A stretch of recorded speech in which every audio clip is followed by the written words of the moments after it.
आरती की लाइफ का सबसे बड़ा सवाल, अब उस सवाल का जवाब आरती को पंकज से मिल चुका है। हाय एवरीवन, मैं हूं शिवानी। आप देख रहे हैं सीरियल सियापा। चैनल को सब्सक्राइब कीजिए, नोटिफिकेशन बेल दबाएं ताकि कोई जानकारी आपसे छूट ना पाए। TV serial advocate Anjali Awasthi के आने वाले एपिसोड में आप सब देखने वाले हैं कि कहानी लेने वाली है एक नया मोड़, जिसमें आप सब देखेंगे कि आरती और पंकज की होगी सालों बाद मुलाकात। अब भाई, पंकज तो आरती को देखते ही समझ गया है, क्योंकि आरती की जो शक्ल है वो हूबहू अंजलि से मिलती है। लेकिन अभी आरती को ये समझ नहीं आ पा रहा है कि ये पंकज इंसान है कौन। आने वाले ट्रैक में आप देखेंगे कि जब आमना सामना होगा आरती का और पंकज का, तब पंकज आरती को अपने सारे राज खोलते हुए बताएगा। वो कहेगा कि मैं अमन और अंजलि का एक अच्छा दोस्त था। हम तीनों की आपस में बहुत जमती थी। हम तीनों एक दूसरे के ऊपर बहुत भरोसा करते थे। लेकिन कहते हैं ना कि अपने लोग ही अपने घर वालों के जान के दुश्मन बन जाते हैं। उन दोनों बेचारों के साथ वही हुआ।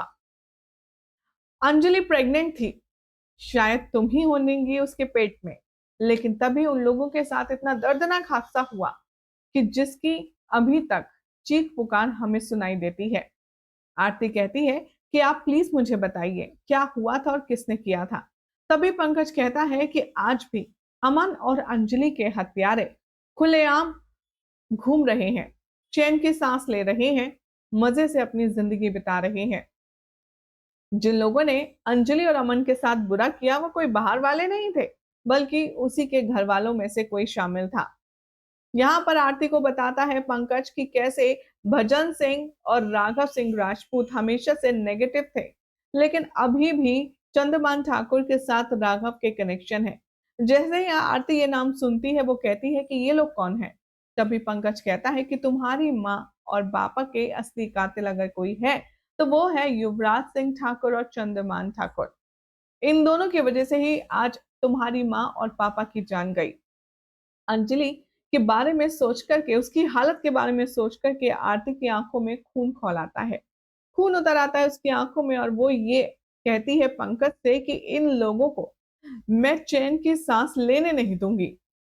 मैं इन लोगों को सख्त से सख्त सजा दिलवा के रहूंगी, और ये मेरा वादा है मेरी माँ से और मेरे मरे हुए बाप से। जब तक मैं इन लोगों को सजा नहीं दिलवा देती तब तक मैं चैन की सांस नहीं लूंगी। इंसाफ तो अब आरती करवाएगी, आरती जो कभी नहीं हारती। इसीलिए चाहे मुझे जो भी कुर्बानी देनी पड़े, लेकिन मैं अपने माँ और बाबा के हत्यारों को सूली तक चढ़ाकर जरूर लूंगी। ये बात सुनकर के पंकज बहुत खुश होता है। पंकज देखता है आरती की आंखों में वही कॉन्फिडेंस, वही एग्जीक्यूशन ऑफ प्रोसेस जो कि आरती के था, अंजलि के था, माफ कीजिएगा। अब देखना होगा काफी इंटरेस्टिंग कि जब अंजलि के हत्यारों की बात पता चल चुकी है आरती को कि चंद्रमान ठाकुर और युवराज सिंह ठाकुर ही है उसका असली कल्प्रिट, तो आखिर कैसे इन सब को खात्मा करेगी आरती। देखना होगा, बेहद इंटरेस्टिंग। फिलहाल तो आप सब ऐसी मजेदार अपडेट्स के लिए चैनल सब्सक्राइब करें, नोटिफिकेशन बेल दबाएं और देखते रहिए सीरियल से आपा।